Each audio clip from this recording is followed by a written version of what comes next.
এখন আমরা কোষে দেখি 12-এর 7-এর দাগের অঙ্কটি সলিউশন করব।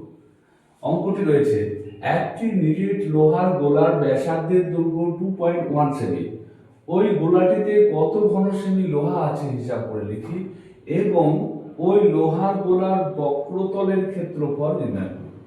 তাহলে দেখো অঙ্কটিতে বলে দেওয়া রয়েছে নিরেট লোহার গোলার ব্যাসার্ধের দৈর্ঘ্য বলে দেওয়া রয়েছে, ব্যাসার্ধ আছে 2.1 সেমি। হ্যাঁ, এই ব্যাসার্ধের পরিপ্রেক্ষিতে কি বের করতে বলেছে যে ওই গোলাটিতে কত ঘন সেমি লোহা আছে হিসাব করে লিখি। তাহলে কত ঘন সেমি লোহা আছে মানে আমাদের এখানে ভলিউম, গোলাটির আয়তন বের করতে হবে। হ্যাঁ, আর এবং ওই লোহার গোলার বক্রতলের ক্ষেত্রফল নির্ণয় করি। আচ্ছা দেখো, লোহার গোলার বক্রতল মানে হচ্ছে লোহার গোলার একটি তল রয়েছে, এরকম একটি লোহার গোলা হলে যার একটি তল, এখানে ব্যাসার্ধ, এখান থেকে একটু ব্যাসার্ধ বলে দেওয়া রয়েছে, ব্যাসার্ধ কত বলে দেওয়া রয়েছে 2.1 সেমি। হ্যাঁ, 2.1 সেমি এবং তাহলে এটার আয়তন আর একটি নিরেট মানে সম্পূর্ণ, আর কি সম্পূর্ণটা এরকম হবে, ঠিক।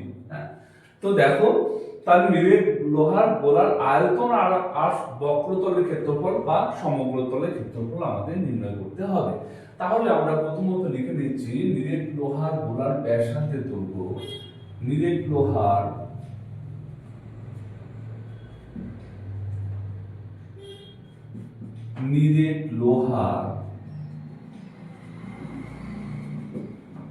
গোলার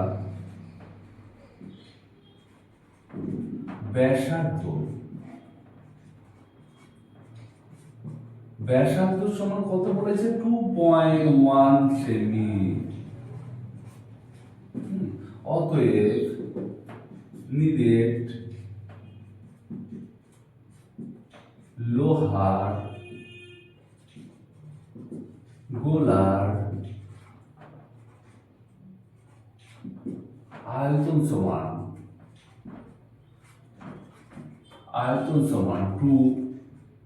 4/3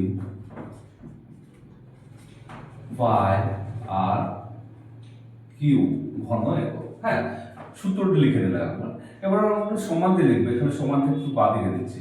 দেখো 4/3 পায়ের মান কত 22/7 ইন্টু 22/7 ইন্টু এখানে দেখো আর কিউ, আর হচ্ছে ব্যাসার্ধ কত আছে 2.1, তার কিউ করে দিল সমান দিয়ে দেখো সমান 3.5 ইন্টু 22/7 ইন্টু 2.1, তার কিউ মানে 2.1 ইন্টু 2.1 ইন্টু 2.1 সমান, এবার আমরা 4/3 ইন্টু 22/7 ইন্টু দেখো 2.1 যদি আমরা দশমিক তুলি তাহলে 10 দিয়ে ভাগ করতে হয়, তাহলে 21/10 লিখে নেবো আমরা, ইন্টু এখানে হচ্ছে একই রকম 21/10, এখানে একই রকম 21/10। দেখো আমরা কাটাকুটি করে নেবো। এবার দেখো এখানে 3 3 7 21, 7 তাহলে কেটে গেল।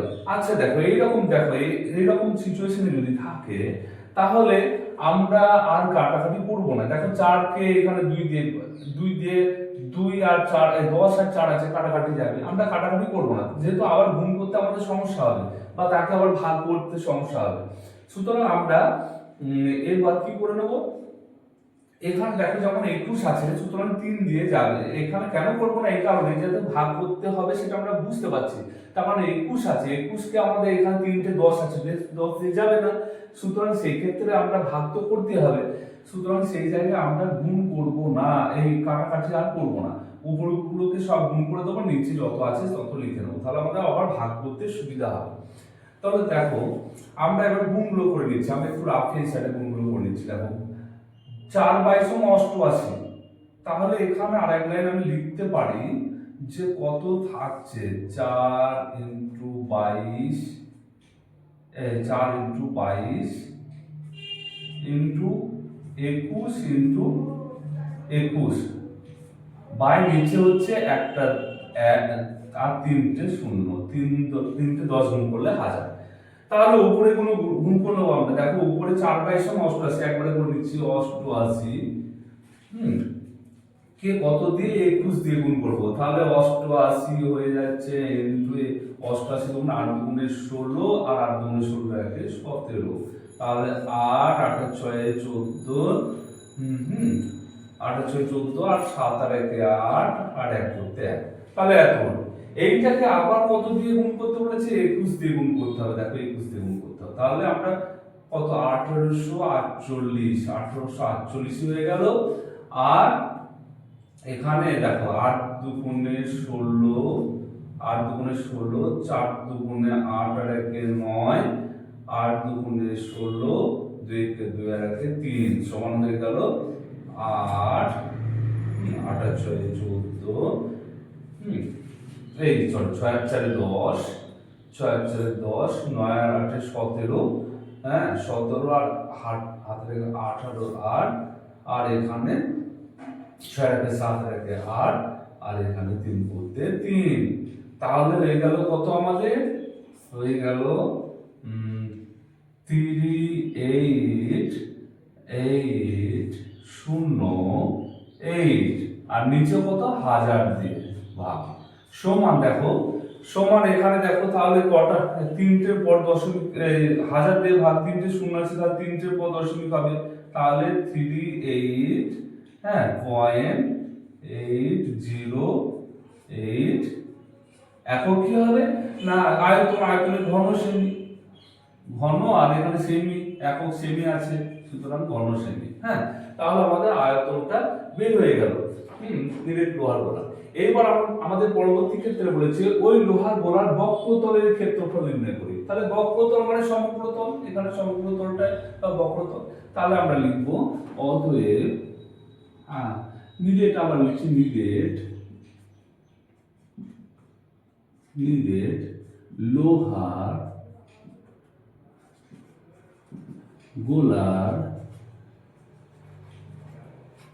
গোলাটির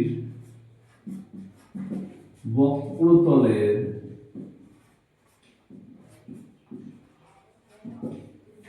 ক্ষেত্রফল সমান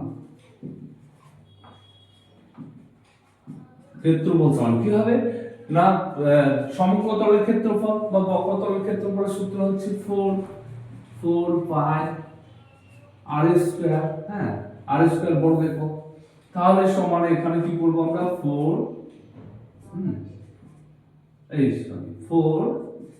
ইনটু পাই এর মান হচ্ছে 22 এর 7 ইনটু আর স্কয়ার মানে 2.1 তার স্কয়ার সমান দিয়ে দেখো 4 ইনটু 22 এর 7 ইনটু একবার উপরে নিচ্ছি আমরা, তাহলে দুটো হয়ে যাবে, তাহলে এবার 10 বাই কত 21 বাই 10, এখানে যেমন করেছিলাম তিনটে স্কয়ার ছিল তার জন্য এরকম এসেছিল, সুতরাং এই অঙ্কের ক্ষেত্রে আবার একটা লাইন করছি না আমরা একবারে করে দেখাচ্ছি, তাহলে 21 বাই 10। তাহলে দেখো 7 থেকে 7 3 7 21 ব্যাস। এবার দেখো আর কাটাকাটি করবো না, তাহলে আমরা 4/88 করে গুণটা করে নিচ্ছি। 4/22 হচ্ছে 88, 88 কে 3 দিয়ে প্রথমত 88 কে 88 কে কত দিয়ে গুণ করতে হবে 3 দিয়ে, 3 8 24 3 8 24 আর 25 26, সেটা তারপর কত দিয়ে 21 দিয়ে গুণ করতে হবে, পরে 21 রয়েছে।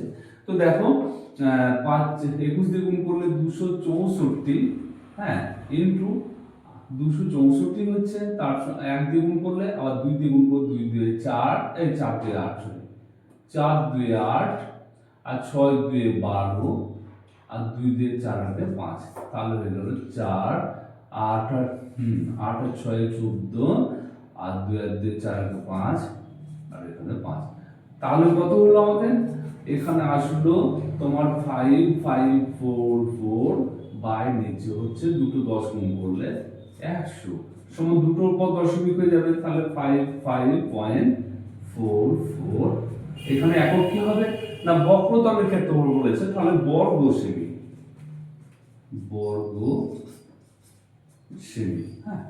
তাহলে আমাদের নিরেট লোহার গোলার আয়তন বের হলো 38.808 ঘন সেমি, আর বক্রতলের ক্ষেত্রফল বের হলো 55.44 এই 55.44 বর্গ সেমি। আমাদের 7 এর দাগের অঙ্কটি সলিউশন হলো।